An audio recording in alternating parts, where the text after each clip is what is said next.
क्या सफल हो पाएगा अमेरिका? क्या रूस से बन पाएगी बात? क्या रुक जाएगा महाविनाश? क्या नहीं होगा मानवता का विनाश? क्या युद्ध से दुनिया में आएगी मंदी?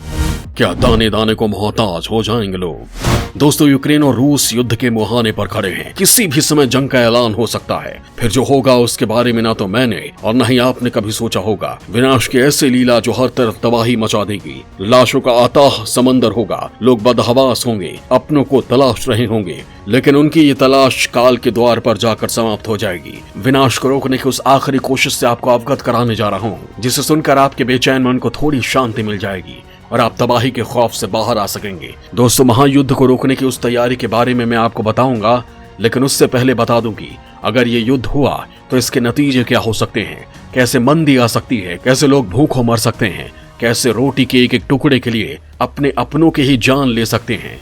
युद्ध से आएगी महामंदी, दाने दाने को मोहताज होंगे लोग। दोस्तों, अगर रूस और यूक्रेन आपस में टकराते हैं तो इसका खामियाजा पूरी दुनिया को भुगतना पड़ेगा।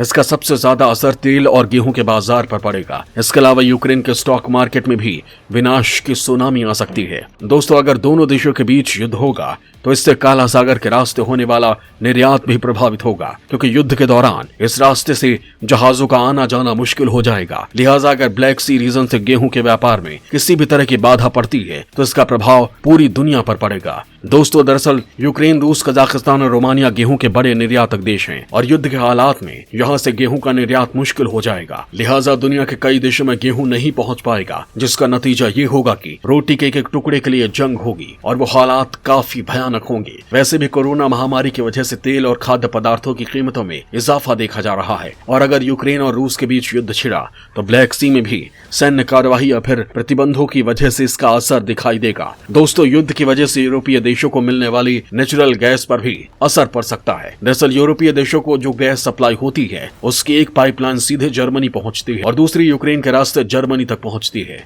अगर युद्ध होता है तो यूक्रेन से आने वाली पाइपलाइन पर रूस रोक लगा सकता है, जिसका नतीजा ये होगा कि जर्मनी में नेचुरल गैस को लेकर हाहाकार मच जाएगा। अगर ऐसा होता है तो तेल और नेचुरल गैस की कीमत आसमान पर चढ़ जाएगी और इसका खामियाजा पूरी दुनिया को भुगतना होगा।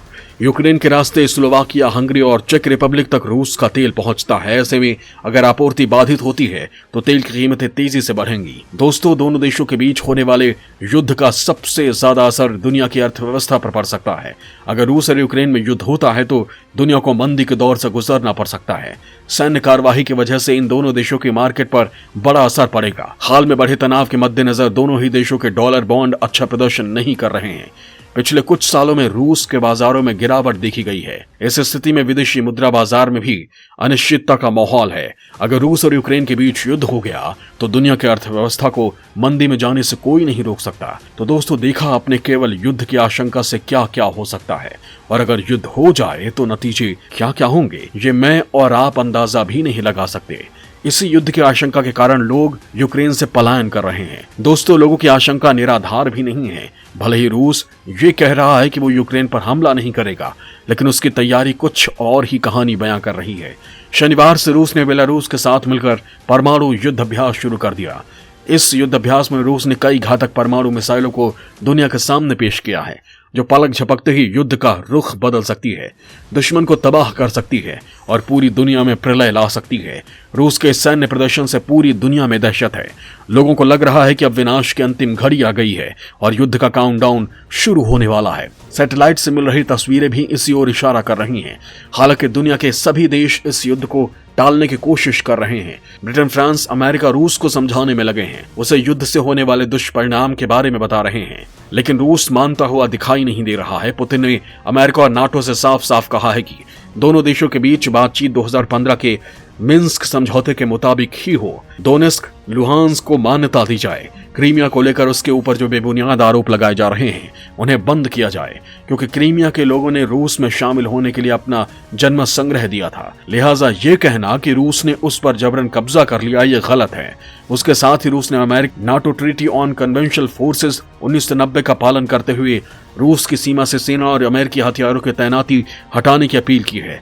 रूस की सबसे बड़ी मांग यह है कि यूक्रेन को नाटो में शामिल नहीं किया जाए, क्योंकि यूक्रेन ने जिस संधि संधि पर दस्तखत किए थे उसके मुताबिक वो नाटो देश में शामिल नहीं होगा और अपने हथियारों का जखीरा भी नहीं बढ़ाएगा। रूस ने चेतावनी दी है कि अगर उसकी ये मांग नहीं मानी गई तो वो तकनीकी और सैन्य ताकत का रास्ता चुनने के लिए बाध्य हो जाएगा। इधर रूस की मांगों को मानने से अमेरिका ने पूरी तरह से इनकार कर दिया है, लिहाजा युद्ध के हालात बने हुए हैं। लेकिन ऐसा नहीं है कि इन सब के बीच अमेरिका ने युद्ध को रोकने की कोशिश बंद कर दी है। सुपर पावर इस दिशा में अभी भी कोशिश कर रहा है।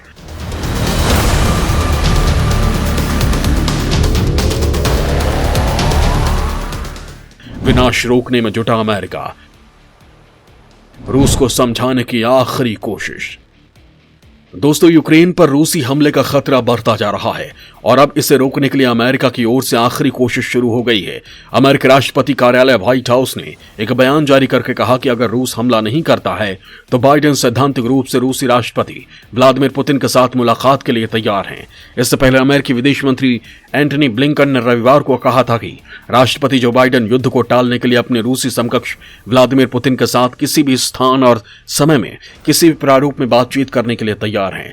ब्लिंकन ने कहा कि हम मानते हैं कि राष्ट्रपति पुतिन ने युद्ध का फैसला ले लिया है। हालांकि जब तक टैंक वास्तव में आगे नहीं बढ़ते और विमान उड़ान नहीं भरते तब तक हम हर अवसर का उपयोग करेंगे। हम हर मौके का इस्तेमाल करेंगे और ये देखेंगे कि क्या कूटनीति अभी भी राष्ट्रपति पुतिन को इस कदम को आगे बढ़ाने से रोक सकती है। ब्लिंकन ने कहा, अगर युद्ध टाला जा सकता है तो राष्ट्रपति बाइडेन किसी भी समय किसी भी प्रारूप में राष्ट्रपति पुतिन से बातचीत को तैयार हैं। हालांकि बातचीत की पेशकश के साथ ही व्हाइट हाउस ने रूस हमले के खिलाफ कड़े प्रतिबंध की चेतावनी भी दी है। अमेरिका ने कहा कि ये प्रतिबंध आर्थिक और व्यापारिक दोनों हो सकते हैं, जिसका खामियाजा रूस को भुगतना पड़ेगा। दोस्तों, आपको ये भी समझा देता हूं कि आखिर वो कौन से प्रतिबंध हैं जो अमेरिका और बाकी यूरोपीय देश रूस पर लगाने की तैयारी कर रहे हैं। दोस्तों, माना जा रहा है कि अमेरिका सबसे पहले रूस की अर्थव्यवस्था को प्रभावित करने की कोशिश करेगा। इसके लिए वो रूस को स्विफ्ट नेटवर्क से बाहर करने का प्रस्ताव ला सकता है। रूस की मुद्रा के एक्सचेंज पर प्रतिबंध लगा सकता है, जिसका सीधा असर रूस की अर्थव्यवस्था पर पड़ेगा और वहां के हालात खराब हो जाएंगे। इसके अलावा रूस के पश्चिमी यूरोपीय देशों में चल रहे बड़े प्रोजेक्ट को भी बंद करने की चेतावनी दी गई है। नॉर्दर्न गैस टू पाइपलाइन भी इसी चेतावनी का हिस्सा है। हालांकि अगर युद्ध हुआ और पश्चिमी देशों ने उस पर प्रतिबंध लगा दिया तो इसका झुकाव चीन की तरफ हो सकता है, जो बाहें फैलाकर रूस का स्वागत करने के लिए तैयार बैठा है। अगर ऐसा हो गया तो भारत के लिहाज से ये बिल्कुल सही नहीं होगा, क्योंकि चीन के साथ रूस की दोस्ती बढ़ने से वो कई मुद्दों पर भारत का साथ खड़ा होने से इनकार कर सकता है। हमारी सैन्य क्षमता रूस पर टिकी है, वो भी बुरी तरह प्रभावित हो सकती है। और कश्मीर मुद्दे को लेकर चीन पाकिस्तान के साथ रूस भी भारत को उपदेश दे सकता है।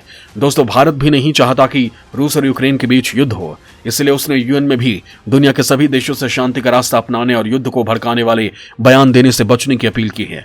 रूस ने भी भारत के इस बयान का समर्थन किया है, लेकिन बड़ा सवाल यह है कि अगर भारत की शांति की यह अपील पूरी नहीं हुई, क्या भारत को किसी एक पक्ष का साथ देना पड़ेगा? क्या रूस या अमेरिका में से भारत को किसी एक के साथ मिलकर युद्ध करना पड़ेगा? क्या रूस का साथ देने पर अमेरिका नाराज हो जाएगा? क्या अमेरिका का साथ देने पर रूस भारत का साथ छोड़ देगा? क्या भारत दो चक्कियों के बीच पिस जाएगा? जी नहीं दोस्तों, ऐसा कुछ भी नहीं होगा, क्योंकि हिंदुस्तान की कमान पीएम मोदी संभाल रहे हैं।